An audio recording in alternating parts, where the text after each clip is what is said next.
Hey everyone, Jesse here. Wanted to do an update on the drip irrigation conversion.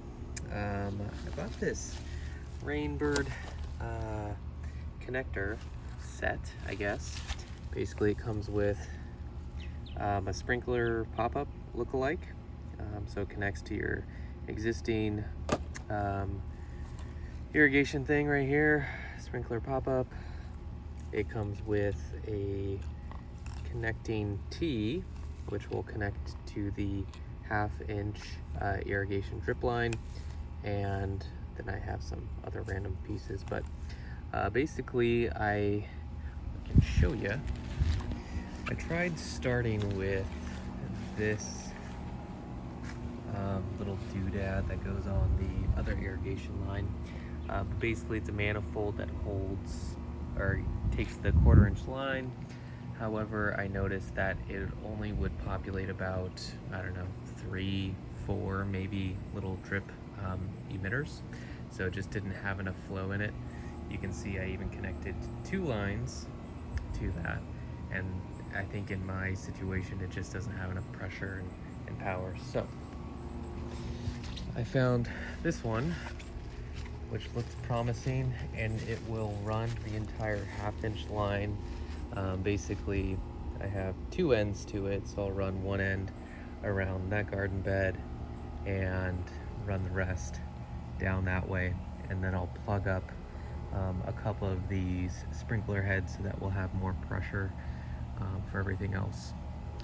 So with that, I'm just going to unscrew this one. I had just put in this one, and it has a flexible attachment hose at the bottom. So let's see if I can just screw it off. One-handed, of course.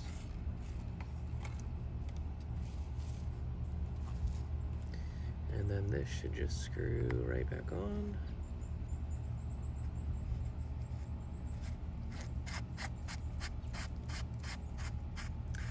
And if so, this will be the easiest drip system conversion that I've seen in a while.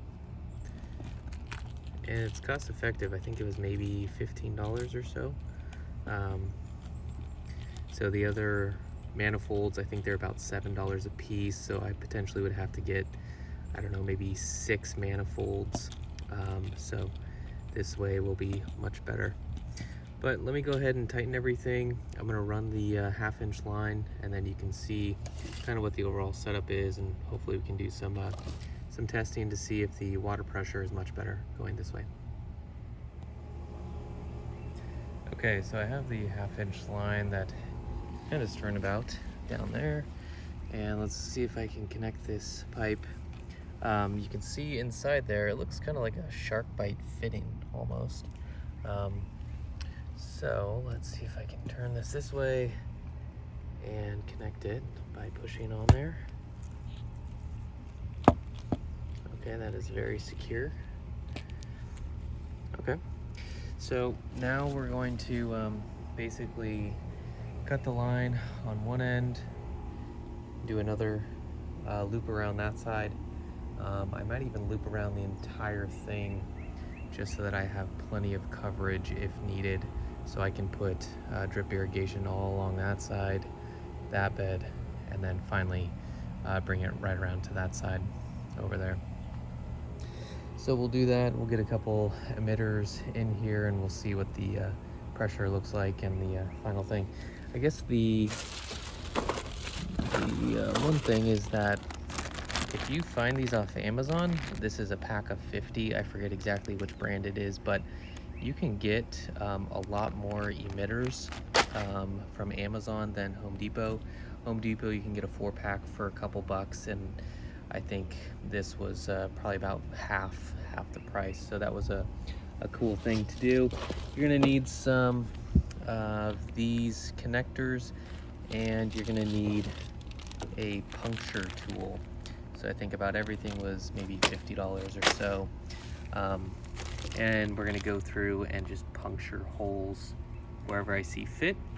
And then we will run the 1/4-inch line to where I want to place the emitters. All right, so I got the 1/4" barb. I have the tool, the punch, and I am going to probably do a punch over here. Just kind of straight up and down. And it went in just fine. See if I can get the barb in there easily. Okay. So it looks like it's on there just fine. And then we have the 1/4" line that I will also push on there. And it's 100 degrees outside, so everything is nice and soft for this. So we have the connection, we have one connection. This is happening to supply 1, 2, 3, 4, 5, 6, 7 or so, I think 8 misters or emitters. Based on the line, I'm going to test and see how many can be going out at the same time, and then I'll start cutting and separating and say, okay, for this zone I only have, I'll have 2 emitters per 1/4" line feeding into the pipe. I also turned down some of the sprinklers, so hopefully I have enough pressure to get this working.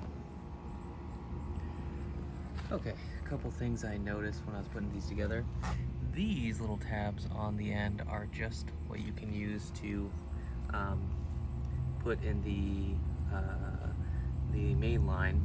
So it's actually a go through. So I didn't realize that they just kind of give you one attached to the emitter. So there's that. Don't connect those to anything. And so I just did this one, connected to there. So we have 3 running, and it's 100 degrees and it's humid out. So I think I'm gonna stop there. But that gives you an overview of the drip emitter system. And so we'll continue on and see if we can get the whole thing done and show you what it looks like when completed. All right, so we got the sprinklers running, and just like last time, I have 2 emitters going. So I will make sure to cap off these ones that I no longer need, and then I'll start cutting every 2, and then feed that line directly into that line. And so we probably have 4 connections or so on this bed, and so on. So you can kind of see how it looks, and those are adjustable, so they can be more or less water depending on what your applications are. This bed I'm trying to grow some green beans, some new starts, so I want it to be heavily watered, and maybe over time, when the plants are established like this, you could probably turn it down a little bit because you know exactly where the plants are, and then I would just move the supply lines right at the base of the plants. And I probably need to connect this a little bit. It's leaking just a tiny amount, but the test was so far so good.